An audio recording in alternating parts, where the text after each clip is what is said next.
Hello dear. आज का हमारा टॉपिक है कमा। तो कमा के बारे में आज हम जानेंगे। कमा होता है, कमा एक ग्रीक वर्ड है। कमा एक ग्रीक वर्ड है जिसका मतलब होता है डीप स्लीप। डीप स्लीप का मतलब होता है जब कोई इंसान लंबे समय के लिए गहरे नींद में चला जाता है, उसमें कोई गतिविधि नहीं होता है, तो उसको हम क्या कहते हैं? कमा बोलते हैं, मतलब कोमा बोलते हैं। ठीक है। अब दूसरा वर्ड में इसको हम समझते हैं, यदि उसमें इनएबिलिटी टू सी अवेक। अब कहेंगे आप इनएबिलिटी टू अवेक का मतलब होता है जब उसमें वो अपने से उठ नहीं सकता है, अपने से बैठ नहीं सकता है, अपने से कोई भी गतिविधि या मूवमेंट नहीं कर सकता है, उसी को हम क्या कहते हैं? Inability to awake. ठीक है, इनएबिलिटी टू अवेक बोलते हैं। अब अगला है कि अनरिस्पॉन्सिवनेस। अब आप कहेंगे कि अनरिस्पॉन्सिवनेस क्या होता है? तो अनरिस्पॉन्सिवनेस होता है जब जब उसको कोई टच कर रहा है, या उसको कोई पुकार रहा है, कोई बुला रहा है, या उसको कोई दर्द हो रहा है, तो उसका बिल्कुल भी उसको एहसास नहीं होता है, कोई फीलिंग नहीं होता है, जिसके कारण वो मूवमेंट नहीं कर पाता है, तो उसी को हम क्या कहते हैं? अनरिस्पॉन्सिवनेस। ठीक है, ये कोमा में जो है बहुत ज्यादा होता है। ठीक है। अब कुछ कारण बताएंगे जिसके द्वारा आदमी में कोमा होता है। तो पहला जो कारण है कोमा शरीर में आने का, तो वो होता है कि ट्रॉमेटिक ब्रेन इंजरी या वायलेंट ट्रोमा। तो अब हम बताते हैं आपको ट्रॉमेटिक ब्रेन इंजरी का मतलब या वायलेंट ट्रोमा का मतलब क्या होता है। तो ट्रॉमेटिक ब्रेन इंजरी का मतलब होता है कि सपोज आप कहीं ट्रैफिक में क्रॉस कर रहे हैं या रोड पे क्रॉस कर रहे हैं, और उधर से कोई बाइक वाला आया और आपको धक्का मारा और आपके ब्रेन में चोट लग गया। ब्रेन में जब चोट लग गया तो आपका ब्रेन सही तरह से काम करना बंद कर देता है, आप अनकॉन्शियस हो जाते हैं और आपको कुछ पता ही नहीं चलता है, तो आप समझ जाइए कि आप कोमा में चले गए। दूसरा होता है कि यदि आपको वायलेंट ट्रॉमा है, यदि कोई वायलेंट कर दिया, आप में हिंसा कर दिया, मतलब कि आप कहीं सपोज मान के चलिए मार हो रहा है, आपका दिमाग चुलचुल कर रहा है, हम जाके छुड़ा देते हैं और किसी और का लाठी आप ही पे बजट जाता है, आप ही के सर पे मार देता है, तो उसी को हम बोलते हैं वायलेंट ट्रॉमा, जिसके कारण आदमी में कोमा हो जाता है या कोमा आ जाता है। ठीक है। अब अगला हो जाता है कि यदि आपको स्ट्रोक आ रहा है। स्ट्रोक का मतलब है कि यदि आपके ब्रेन में ब्लड का सर्कुलेशन नहीं हो रहा है सही तरह से, ब्लड का सर्कुलेशन सही तरह से नहीं हो रहा है, तो इस केस में भी आदमी को कोमा हो जाता है। ठीक है।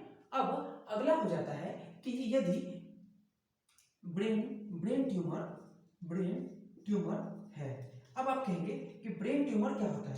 यदि आपके ब्रेन में, सेंट्रल नर्व सिस्टम में ट्यूमर है। ट्यूमर का मतलब होता है जिस तरह से आप जब आग में जल जाते हैं तो एक फोका या फोड़ा हो जाता है, उसी तरह से ब्रेन में फोड़ा टाइप का हो जाता है। वो सही तरह से मैकेनिज्म को इधर उधर कर देता है, सही तरह से काम नहीं कर पाता है ब्रेन, उसी में ये क्या बोलते हैं? कोमा आ जाता है। इसी के कारण कोमा आ जाता है और आदमी अनकॉन्शियस हो जाता है, वो उसमें कोई मूवमेंट नहीं होता और वो एक अवस्था में बेड पे पड़ा रहता है। ठीक है। अब अगला है कि यदि सपोज मान के चलिए, यदि उसमें ओवरडोजिंग ऑफ एल्कोहल या ड्रग्स। आप कहिएगा कि ओवरडोजिंग ऑफ एल्कोहल या ड्रग्स का क्या मतलब होता है, तो हम बताते हैं जब कोई इंसान नशेरी गजेरी कोढ़ा से कलेजा तक, मतलब गले तक पूरा पी के फुल हो जाता है, या हफीम मॉर्फिन ये सब गांजा पूरा ओवरडोज ले लेता है, जिससे उस जितना कि वो पचा नहीं सकता है, उसी कारण क्या होता है कि उसमें कोमा आ जाता है। तो इसी को हम कहते हैं क्या? तो ओवरडोजिंग ऑफ एल्कोहल और ड्रग्स। अब अगला हो जाता है कि यदि सपोज मान के चलिए आप में अनबैलेंस्ड डायबिटीज है। अनबैलेंस्ड डायबिटीज का मतलब होता है कि आपका डायबिटीज का बढ़ जाना जिसको हम हाइपरग्लाइसेमिया बोलते हैं, या डायबिटीज का घट जाना जिसको हम हाइपोग्लाइसेमिया बोलते हैं, तो वो होता है।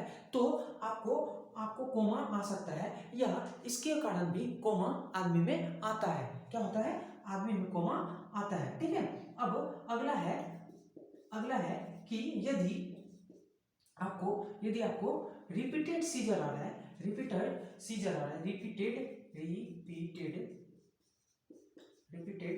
सीजर आ रहा है। अब आप कहेंगे कि रिपीटेड सीजर का मतलब क्या होता है? तो रिपीटेड सीजर का मतलब होता है कि आपको यदि बार बार दौरा आ रहा है, बार बार दौरा आ रहा है किसी चीज का, सपोज किसी को मिर्गी का दौरा आता है, तो उसमें भी होता क्या है कि आदमी का ब्रेन सही तरह से काम नहीं कर पाता है और उसको कोमा का शिकार होना पड़ता है और वो कोमा में चले जाता है। समझे? ये भी रीजन है।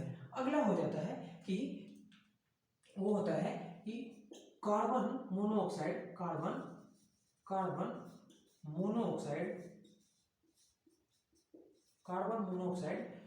पॉइजनिंग।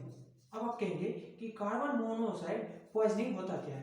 कि सपोज मान के चलिए आप कोई ऐसा जगह काम कर रहे हैं, या ऐसा जगह आपका घर है जहाँ पे धुआं पूरा पूरा धुआं है, और उसी चीज में आप क्या करते हैं, सांस लेते हैं, तो उससे होता क्या है कि आपका जो शरीर है उसमें ज्यादातर फ्यूम मतलब धुआं की संख्या बढ़ जाती है। इससे आप को कोमा के जाने की अवस्था आ जाती है। ठीक है।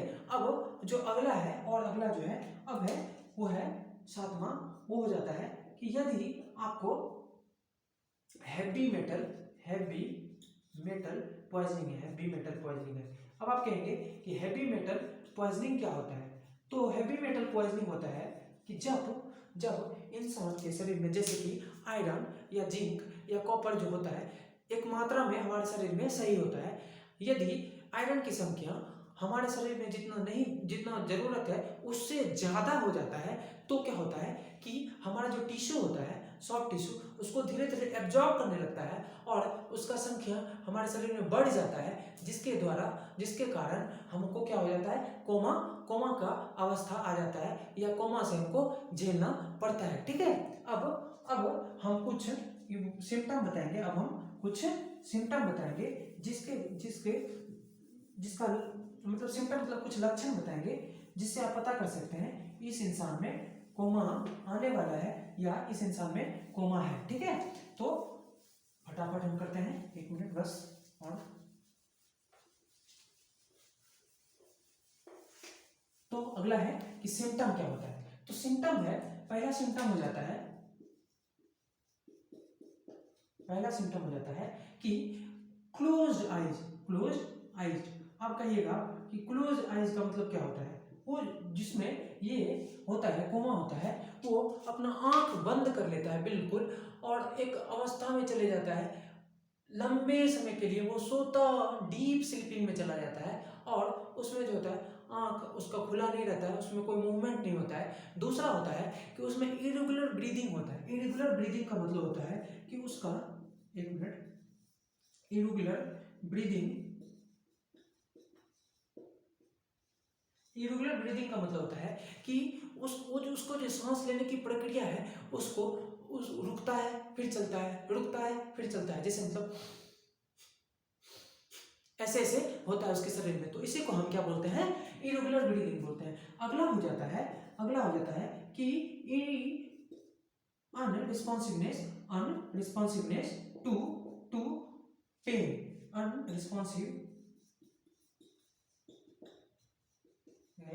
To pain, to pain, touch और साउंड। अब आप कहेंगे इसका मतलब क्या होता है? कि होता क्या है कि इसको जब कोई दर्द होता है या किसी तरह का बाहर ऑब्जेक्ट इसके शरीर आसपास रहता है तो उसको गर्मी भी महसूस नहीं होता है, ना उसको दर्द महसूस होता है। तो इसी को हम बोलते हैं क्या? कि अनरिस्पॉन्सिवनेस टू पेन, टच या साउंड। ठीक है। अब होता क्या है कि जब कोई इंसान कोमा में चले जाता है तो वो अपने से किसी चीज को घोट सकता है, मतलब निगल सकता है, स्वैलो कर सकता है, या वो अपने से खांसी भी कर सकता है। दूसरा अगला है कि जब कोई इंसान कोमा में होता है तो वो खुद से सांस लेता है बिना किसी असिस्टेंस का, बिना किसी असिस्टेंस मतलब बिना किसी मदद का। लेकिन कभी कभी होता क्या है कि उनमें वेंटिलेशन द्वारा सांस प्रदान किया जाता है ताकि वो सही तरह से सांस ले सके, और इसमें जो मैंने एक कॉज और है वो था कि लैक ऑफ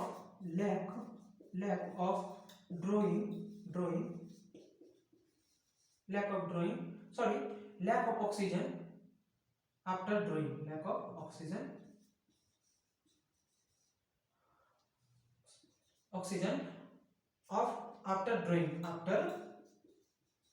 ड्रोइंग, तो lack of oxygen after drowning का मतलब होता है जब किसी इंसान के लंग्स में पानी भर जाता है और ऑक्सीजन सही तरह से नहीं ले पाता है, ये भी रीजन है कि आदमी कोमा में चला जाता है। तो अब इतना जो मैंने बताया आपको, इसमें से यदि कोई भी चीज़ आपको इन्फॉर्मेटिव लगा तो आप प्लीज़ हमको सपोर्ट करें ताकि हम अगला वीडियो की ओर पहुंचे और अगला वीडियो इससे भी ज़्यादा इन्फॉर्मेटिव आपके लिए लाएं।